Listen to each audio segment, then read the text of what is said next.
Willkommen zu dieser technischen Anleitung zum Thermomix TM5.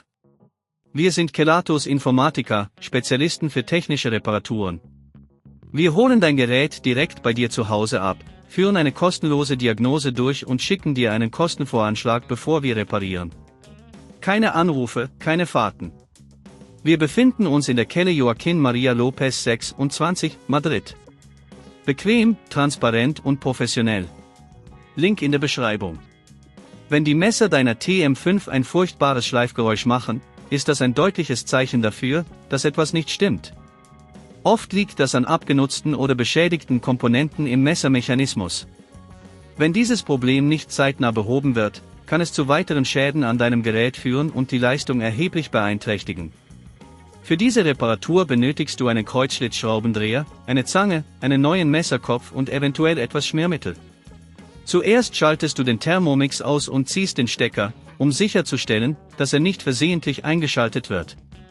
Dann drehst du das Gerät um die Schrauben auf der Unterseite zu erreichen. Mit dem Kreuzschlitzschraubendreher entfernst du die Schrauben und hebst vorsichtig das Gehäuse ab. Achte darauf, dass du keine Kabel beschädigst, während du das Gehäuse abhebst. Jetzt siehst du den Motor und die Messergrippe.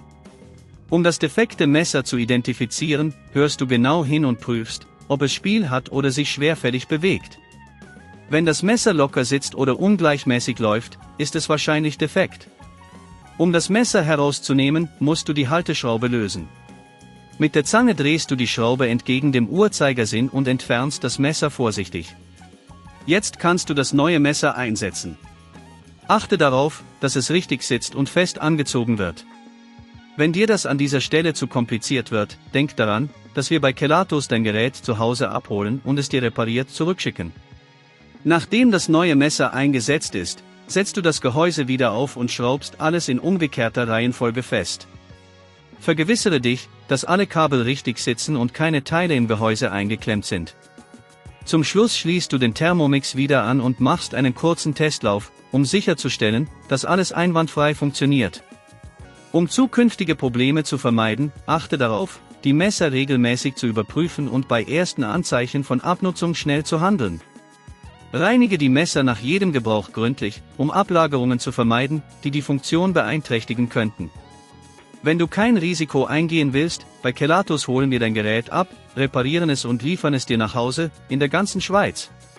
Link in der Beschreibung.